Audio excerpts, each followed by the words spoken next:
Assalamualaikum warahmatullahi wabarakatuh.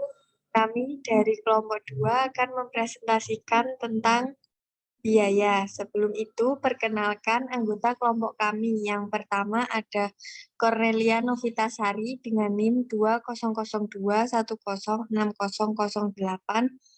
Selanjutnya ada saya sendiri, Andi Nugrahaning Tias dengan NIM 200210606013.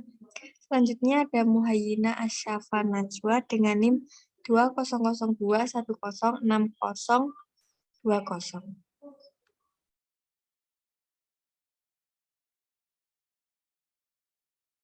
Baik, yang pertama pengertian biaya. Menurut IAI, Standar Akuntansi Keuangan, beban adalah penurunan manfaat ekonomi selama suatu periode akuntansi dalam bentuk arus keluar atau berkurangnya aktiva terjadinya kewajiban yang mengakibatkan penurunan ekuitas yang tidak menyangkut pembagian kepada penanam modal. Selanjutnya, karakteristik biaya ada 4. Yang pertama ada penurunan aset, yang kedua ada kenaikan kewajiban, yang ketiga ada operasi utama yang terus-menerus, yang keempat ada penurunan ekuitas. Selanjutnya, fisis dan moneter. Bila aset diganti dengan barang dan jasa, aliran tersebut menunjukkan aliran fisis. Selanjutnya, secara semantik, biaya seharusnya didefinisikan sebagai perubahan atau penurunan nilai sehingga timbulnya biaya harus merupakan kejadian moneter. Selanjutnya, rugi. Rugi merupakan penurunan aset yang berkaitan dengan operasi utama atau sentral. Kata kunci yang melekat pada pengertian rugi adalah yang pertama penurunan ekuitas, yang kedua ada transaksi periferal atau insidental, yang ketiga ada selain apa yang didefinisikan sebagai biaya atau selain distribusi ke pemilik. Selanjutnya, sumber rugi yang diidentifikasi FASB. Yang pertama, periferal dan insidental. Yang kedua ada transfer non-timbal balik. Yang ketiga ada penahanan aset. Yang keempat ada faktor lingkungan. Selanjutnya pengakuan biaya. Kriteria pengakuan. Biaya atau rugi pada umumnya diakui bila mana salah satu dari dua kriteria berikut dipenuhi. Yang pertama, konsumsi manfaat. Biaya atau rugi diakui bila mana manfaat ekonomik yang dikuasai suatu entitas telah dimanfaatkan atau dikonsumsi dalam pengiriman atau pembuatan barang, penyerahan atau pelaksanaan jasa, atau kegiatan lain yang merepresentasi operasi utama atau sentral entitas tersebut. Kemudian yang kedua, lenyapnya atau berkurangnya manfaat masa datang. Biaya atau rugi diakui bila mana aset yang telah diakui sebelumnya diperkirakan telah berkurang manfaat ekonomiknya atau tidak lagi mempunyai manfaat ekonomi. Selanjutnya, kaidah pengakuan APB. Dinyatakan oleh APB sebagai berikut. Yang pertama, mengasosiasi sebab dan akibat. Beberapa kos diakui sebagai biaya atas dasar asosiasi langsung dan pendapatan tertentu. Yang kedua, alokasi sistematik dan rasional.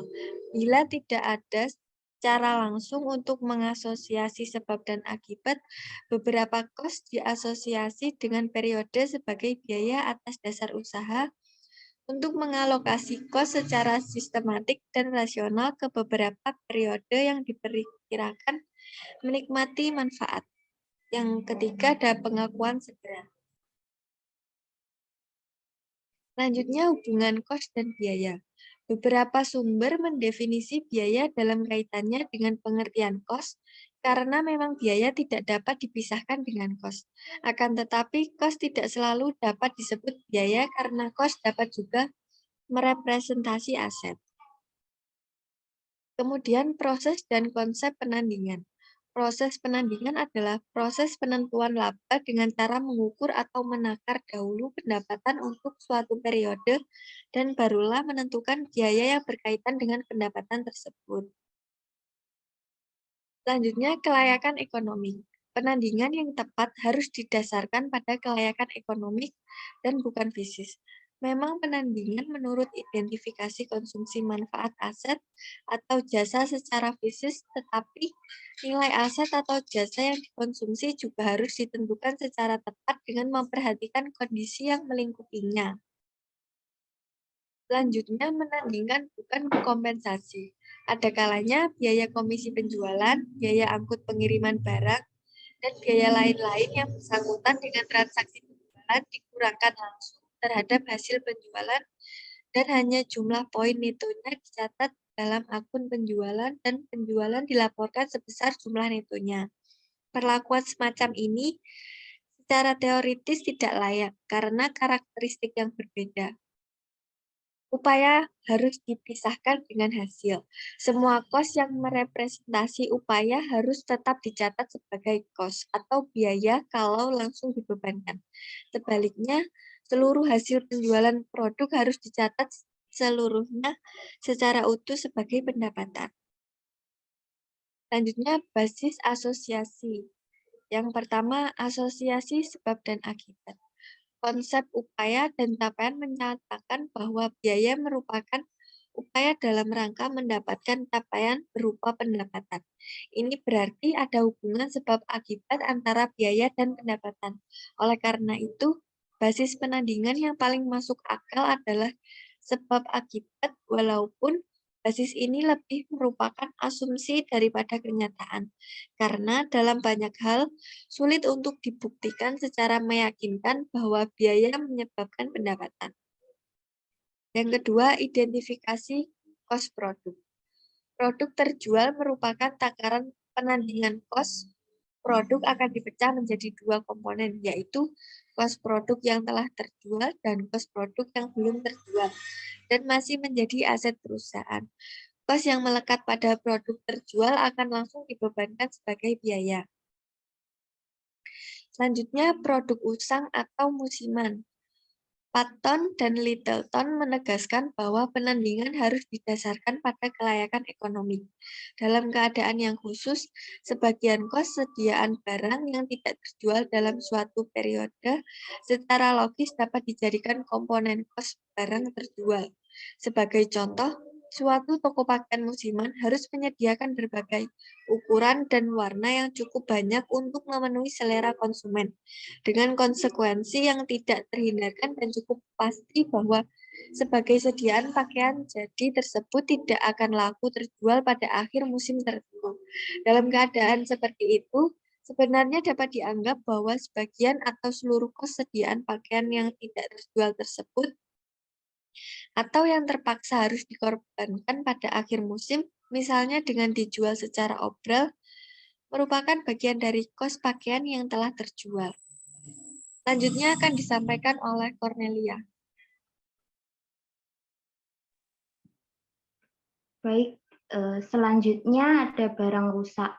Kelayakan ekonomik menuntut pertimbangan dengan memperhatikan kondisi yang melingkupi suatu masalah. Bila perusahaan produk merupakan hal yang normal atau bahkan merupakan prasyarat untuk menghasilkan barang dengan kualitas baik, kos barang yang rusak dapat dianggap sebagai upaya menghasilkan pendapatan.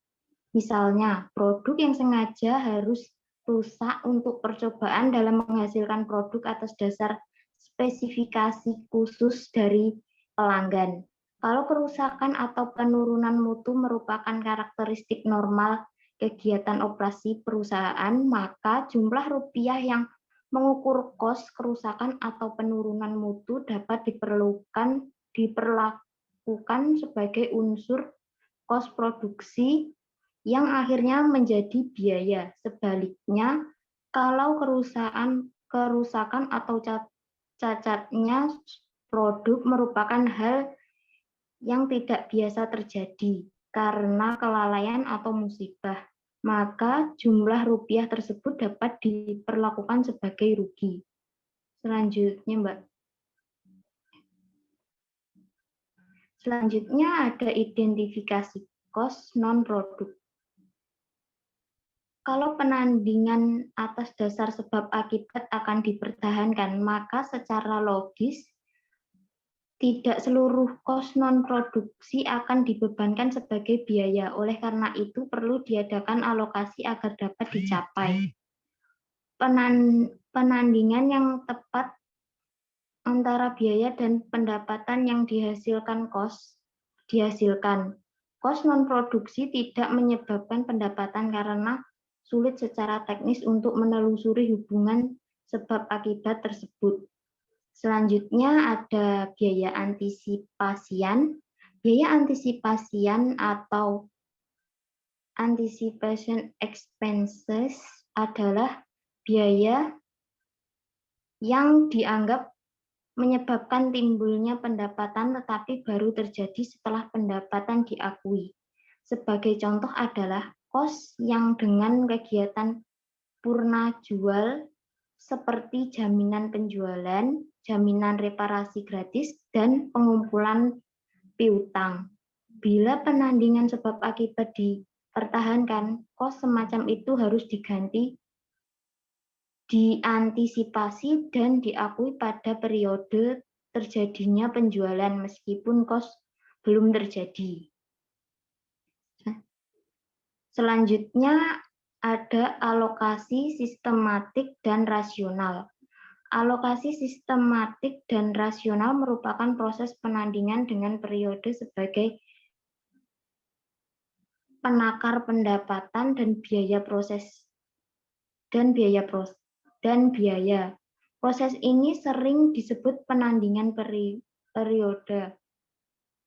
Adanya berbagai metode alokasi menunjukkan bahwa akuntansi berusaha untuk menyelaraskan pola penyerapan kos yang kira-kira mendekati pola pemanfaatan potensi jasa sehingga konsep penandingan yang tepat dapat dicapai.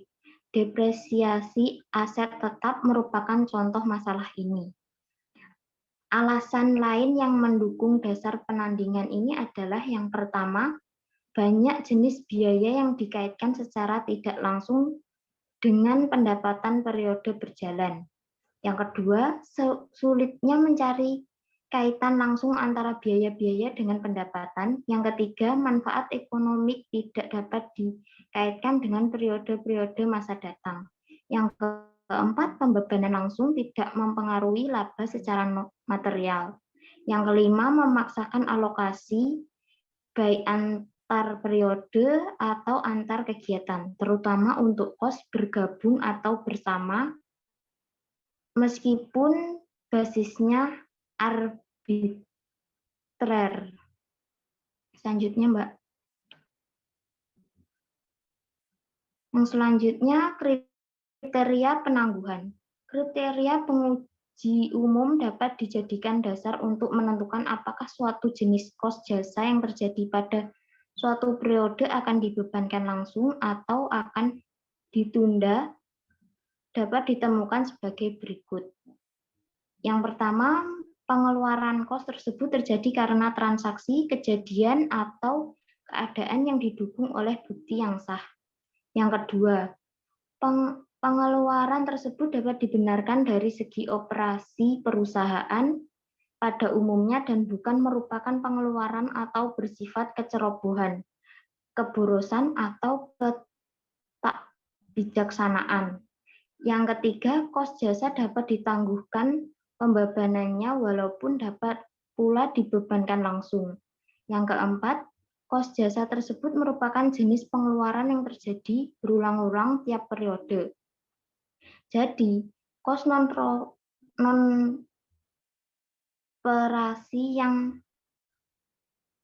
berulang terjadi cukup beralasan untuk langsung dibebankan daripada ditunda atau disediakan untuk mencapai tepat tanding. Selanjutnya ada alokasi kos bergabung atau bersama. Kos bergabung biasanya berkaitan dengan produk utama dan samping.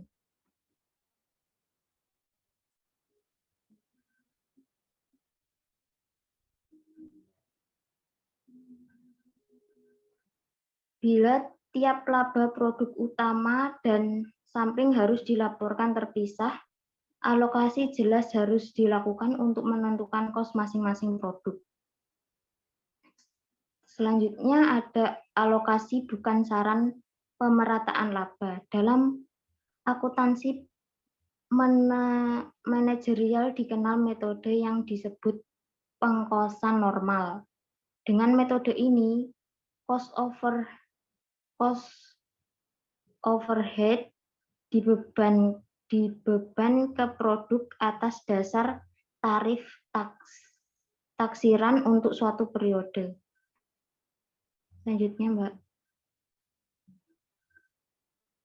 Selanjutnya ada pendekatan non-alokasi.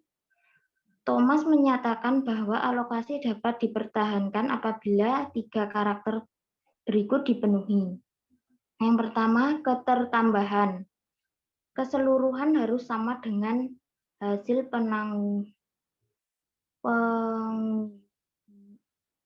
penggunaan bagian-bagian.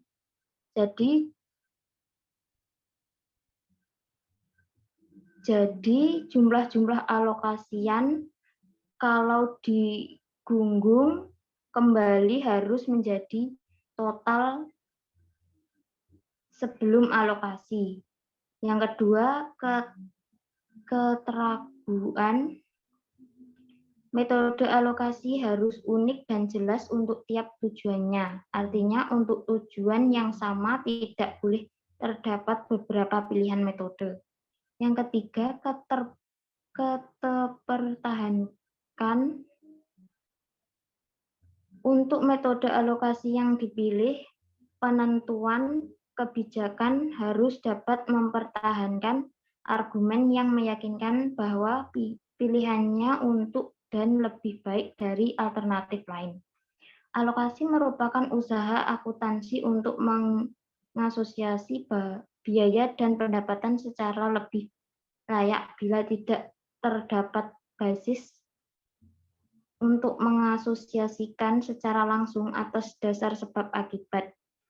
Bila alokasi dianggap suatu teori, alokasi dapat dipertahankan secara filosofis dengan semangat refutasi ilmiah dan prinsip ketersalahan.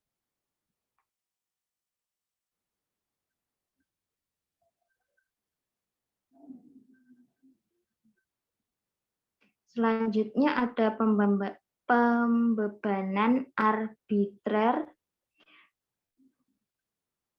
Penandingan arbitrer tidak selalu berkaitan dengan pengakuan rugi. Kos suatu potensi jasa akan segera diakui sebagai biaya atau rugi kalau terbukti bahwa manfaat ekonomiknya menjadi lenyap atau berkurang.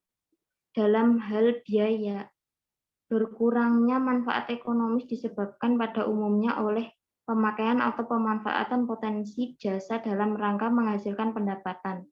Dalam hal rugi, berkurangnya manfaat disebabkan oleh hal-hal yang periferal dan insidental terhadap proses memperoleh pendapatan. Selanjutnya ada penandingan dan penyajian pos-pos biaya. Telah disebutkan sebelumnya bahwa untuk menyusun statement laba rugi periodik, pendapatan ditakar lebih dahulu dan baru kemudian biaya yang tepat dimasukkan dalam penakaran yang sama sehingga laba yang tepat dapat ditentukan. Masalah pembebanan kos dan basis asosiasi atas berlakunya untuk semua jenis potensi jasa, masalah khusus terjadi dalam hal sediaan dan aset tetap, khususnya fasilitas fisik yaitu gedung atau pabrik dan perlengkapan.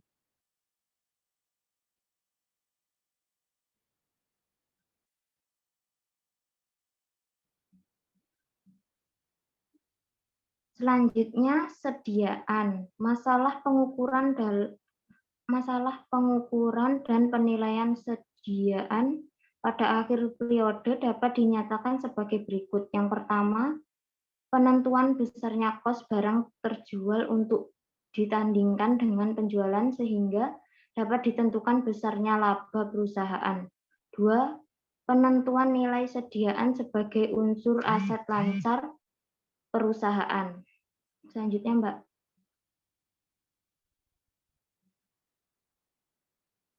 Selanjutnya, metode asosiasi. Metode asosiasi menjadi basis untuk menentukan unit fisik terjual dan kos yang melekat dengan jumlah rupiah penjualan. Metode asosiasi atau asumsi aliran kos yang telah dikenal adalah yang pertama identifikasi khusus, yang kedua masuk pertama, keluar pertama, yang ketiga rata-rata berbobot, yang keempat persediaan normal atau minimal, yang kelima masuk terakhir, keluar pertama. Dalam metode sangat tergantung pada tujuan atau kondisi yang dihadapi perusahaan. Beberapa pertimbangan yang dapat dijadikan dasar pemilihan metode dapat disebut sebagai berikut. Yang pertama, kos harus diidentifikasi dengan unit fisis barang yang diukur. Yang kedua, operasi perusahaan harus dipandang sebagai serangkaian kegiatan yang berurutan dan kontinus, bukannya serangkaian proyek-proyek yang terpisah.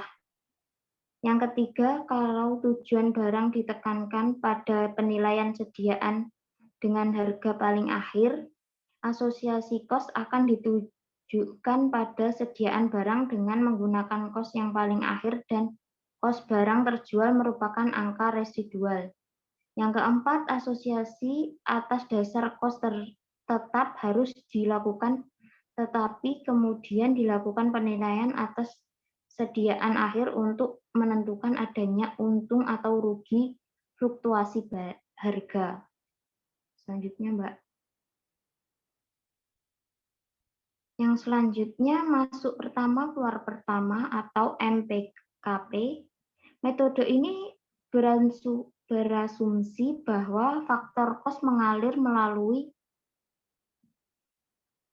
perusahaan secara berurutan seperti antrean.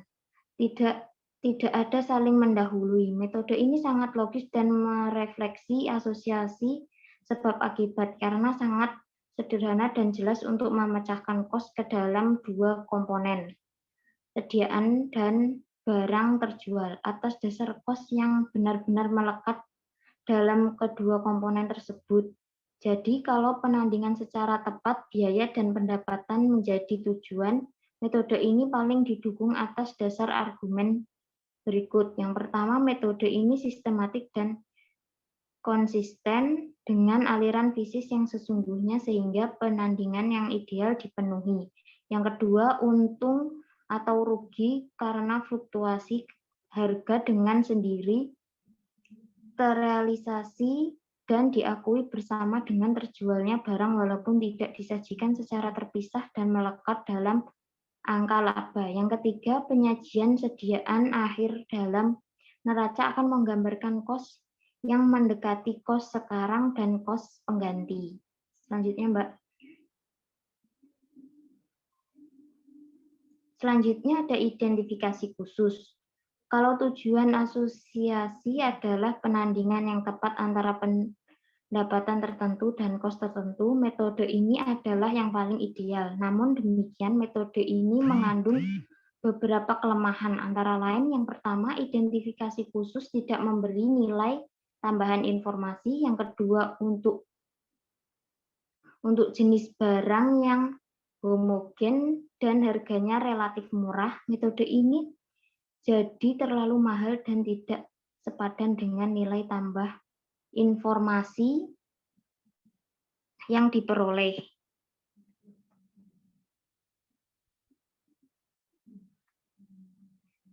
Yang ketiga, metode ini dapat digunakan sebagai alat manipulatif laba dan preparing management atau airing management. Selanjutnya, rata-rata berbobot. Metode ini menganggap bahwa dalam proses produksi terjadi peleburan faktor produksi yang sama selama satu periode menjadi satu massa yang homogenus, artinya bahan baku tertentu yang dibeli berkali-kali atau produk yang dihasilkan dari beberapa angkatan produk dalam suatu periode dianggap sebagai satu kesatuan. Selanjutnya, sediaan normal. Metode ini sering disebut dengan metode sediaan permanen. Dengan metode ini dianggap perusahaan melakukan investasi permanen dalam sediaan. Tujuannya adalah penandingan pendapatan sekarang dengan kos sekarang sekaligus peniadakan kebutuhan pelaporan untung atau rugi sediaan fluktuasi harga. Metode ini menyajikan kesediaan di neraca harga satuan yang cukup pasti. Selanjutnya, Mbak. Selanjutnya, masuk terakhir keluar pertama. Metode ini berasumsi bahwa sediaan merupakan aset tetap yang tidak berkaitan dengan aliran kos. Dengan demikian, begitu sejumlah sediaan tertentu telah bertimbun, maka aliran faktor kos berikutnya dianggap hanya melewati timbunan tersebut dan langsung melekat pada penjualan.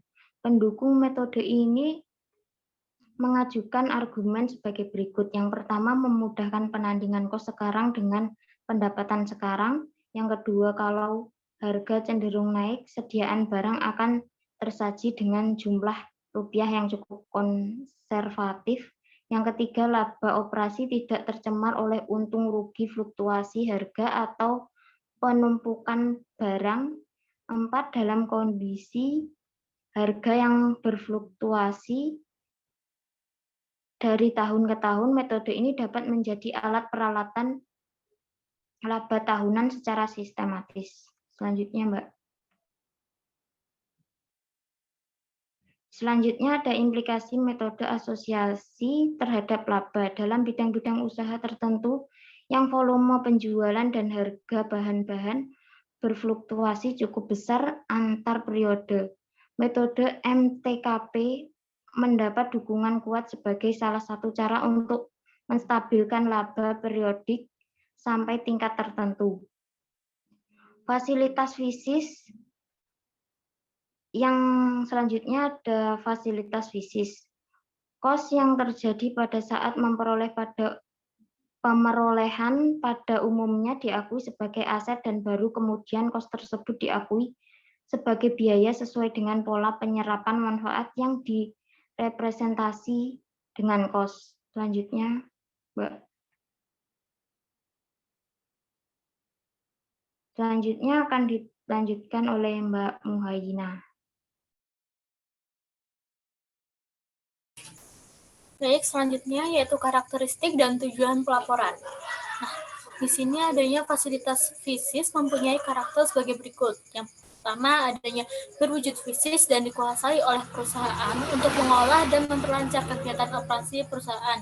Oleh karena itu, yang digolongkan dalam kelompok ini adalah aset yang berkaitan dengan operasi. Kemudian, pada umumnya berumur panjang walaupun terbatas sehingga perlu penggantian.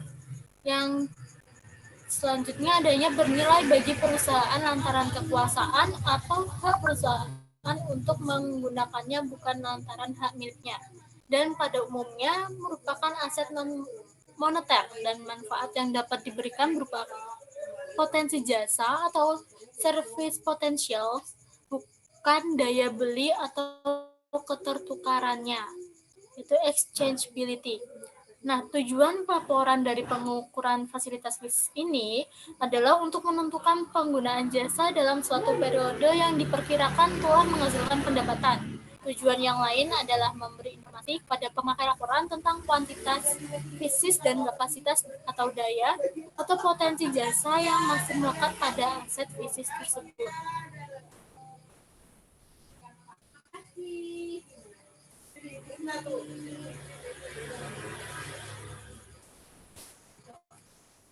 Kemudian istilah.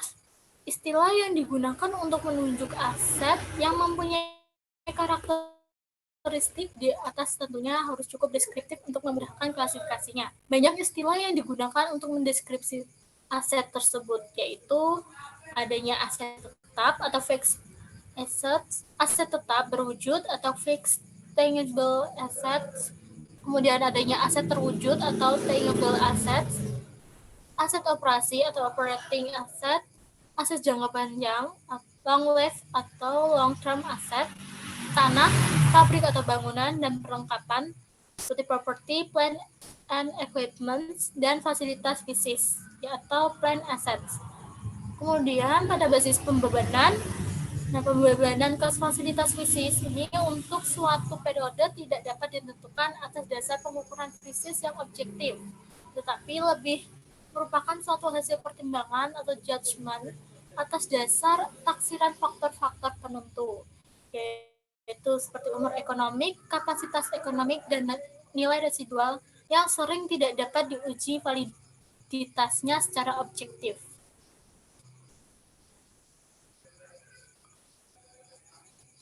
Makna depresiasi.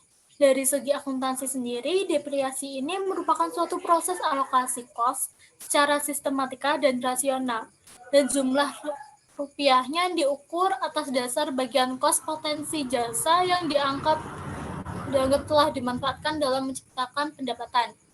Depresiasi juga sebagai biaya tidak berbeda dengan jenis biaya operasi lainnya.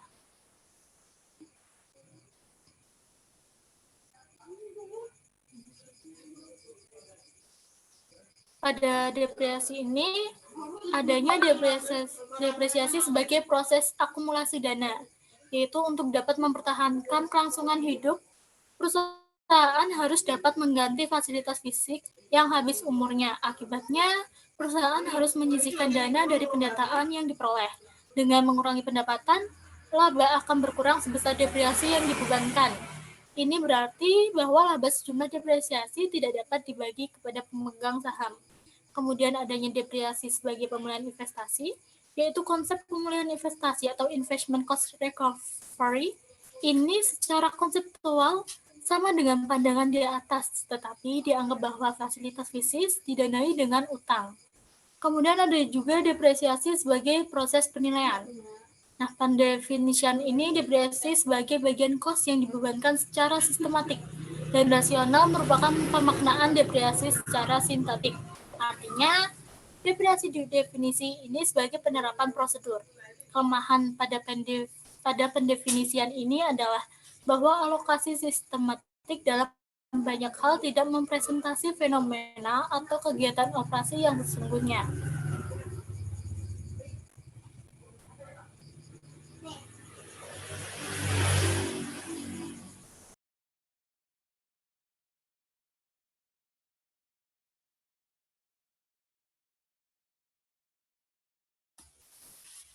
Kemudian depresiasi sebagai sarana penandingan. Di sini kos dengan kontribusi pendapatan neto. Pemaknaan depresiasi ini sebenarnya sama dengan pemaknaan depresiasi secara konvensional, atau yaitu alokasi kos atas dasar pola penyerapan. Nah, pendapatan neto di sini adalah pendapatan yang dihasilkan oleh fasilitas fisik dikurangi biaya pengoperasian fasilitas fisik. Hal ini didasarkan atas dasar pemikiran bahwa variasi pendapatan merefleksi variasi penyerapan jasa fasilitas fisik. Nah, dengan maknaan ini, kos disebar selama umur aset atas dasar proporsi atau rasio kos terhadap kontribusi pendapatan neto total sebagai berikut. Atas dasar rasio di atas, depresiasi untuk suatu periode atau DP dapat ditemukan sebagai berikut. DP sama dengan RX KP.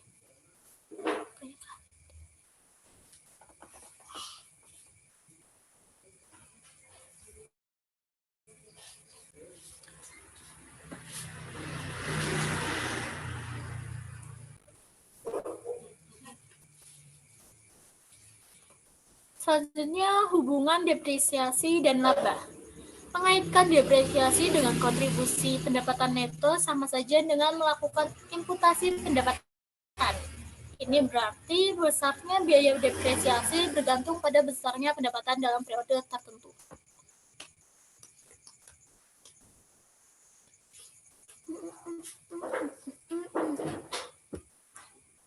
Koreksi terhadap kesalahan taksiran. Program depresiasi harus direvisi bila mana kenyataan jelas menunjukkan bahwa revisi tersebut diperlukan. Kalau misalnya ada bukti yang makin kuat tentang kemungkinan pemberhentian lebih awal sebagai akibat kemajuan teknologi atau faktor lainnya, maka akselerasi depresiasi harus segera dilakukan, demikian pula sebaliknya. Yang penting adalah semua penyesuaian yang berlaku surut harus dilaporkan melalui statement laba rugi.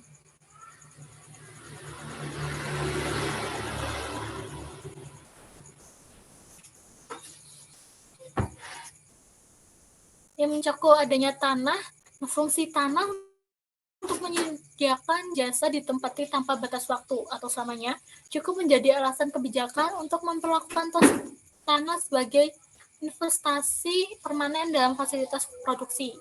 Perlakuan semacam ini makin didukung untuk tanah hak milik permanen. Karena karakteristik kos tanah sebagai investasi permanen, tanah tersebut perlu dibasahkan dari fasilitas bisnis lain yang dapat didepresiasi dalam laporannya.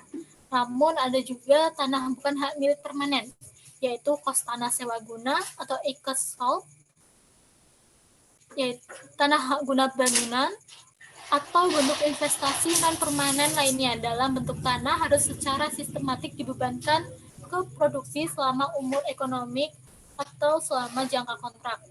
Nah, dalam keadaan seperti ini, akuntansi yang sehat menghendaki pemisahan kos tanah menjadi bagian yang dimasukkan sebagai kos sisa tanah kalau ada, dan bagian yang menunjukkan kos elemen tanah yang dapat habis jasanya, yaitu potensi jasa tanah untuk ditanami. Kemudian ditentukannya alokasi kos sistematik yang tepat untuk bagian kedua tersebut. Jadi dengan akuntansi seperti di atas, pengeluaran untuk mengembalikan kesuburan tanah.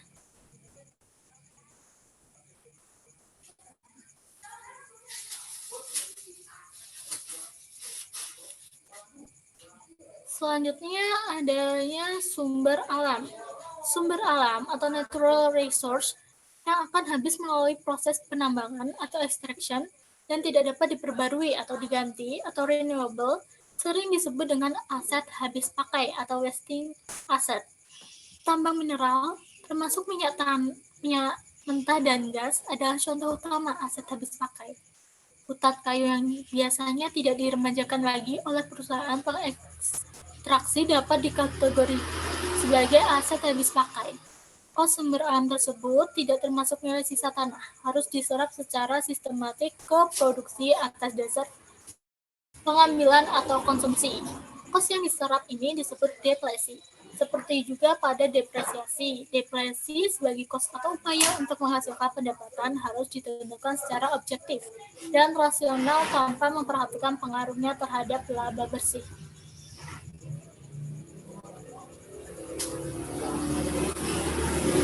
Selanjutnya ada aset tak berwujud. Nah, aset tak berwujud atau intangibles meliputi kos seperti hak cipta, paten, merek dagang, goodwill, dan kos organisasi. Sama seperti fasilitas bisnis, kos aset tak berwujud harus secara sistematik dibebankan ke operasi dan akhirnya terhadap pendapatan selama umur yuridisnya. Dalam kasus tertentu, dimungkinkan untuk menyerap kos tersebut dalam waktu yang lebih pendek dari umur yuridisnya. Penghapusan langsung seluruh kos sebagai rugi harus segera dilakukan kalau kondisi menunjukkan bahwa aset tak berwujud tersebut tidak lagi mempunyai arti ekonomik yang penting.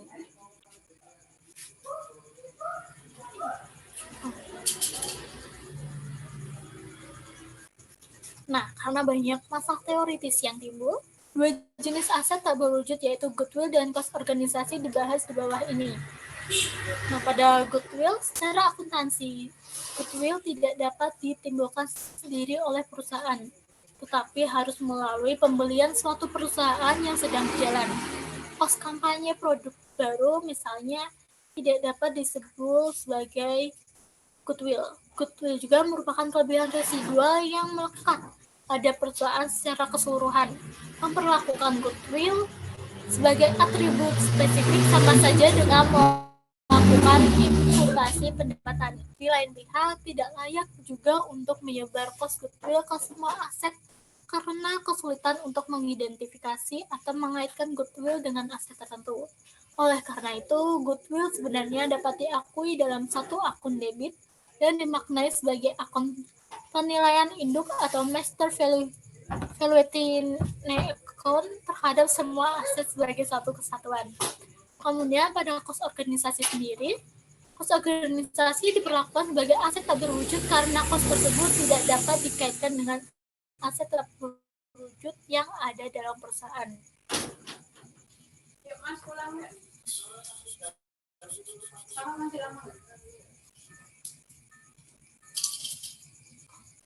Penyajian biaya. Penyajian biaya tidak dapat dilepaskan dari penyajian pendapatan dan sarana untuk itu adalah statement laba rugi. Penyajian elemen pendapatan, untung, biaya, dan rugi bergantung pada konsep tentang apa saja yang membentuk laba.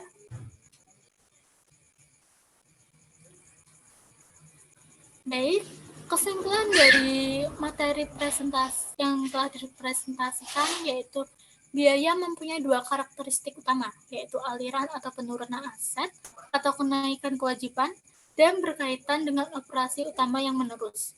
Rugi dibedakan dengan biaya karena timbul dari sumber yang secara tidak langsung berkaitan dengan operasi utama perusahaan. Rugi berasal dari transaksi kegiatan atau sumber berupa kegiatan periferal, transfer non-timbal balik, penahanan aset, atau faktor lingkungan. Kriteria pengakuan biaya adalah pemanfaatan dan kelenyapan. Biaya diakui bila mana manfaat ekonomi telah dikonsumsi dalam rangka penyerahan barang atau jasa untuk mendatangkan pendapatan atau bila mana manfaat ekonomi masa datang telah lenyap. Biaya juga diukur dengan kos yang sebelumnya melekat pada aset. Biaya dapat dipandang sebagai bagian kos yang telah terhabiskan dalam rangka menciptakan pendapatan. Bagian kos yang terhabiskan dapat dihubungkan dengan pendapatan atas dasar hubungan sebab akibat, alokasi sistematik dan rasional, atau pengakuan segera, basis asosiasi atas dasar sebab akibat, atau penandingan langsung atas dasar produk merupakan basis yang paling ideal. Akan tetapi, alasan kepraktisan dan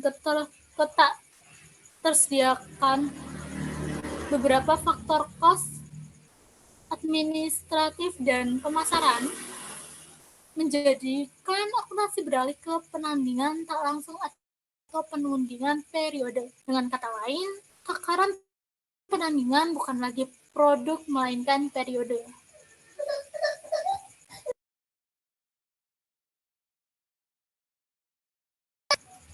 Baik, sekian presentasi dari kelompok kami. Bila ada kurang lebihnya mohon maaf. Sekian, wassalamualaikum warahmatullahi wabarakatuh.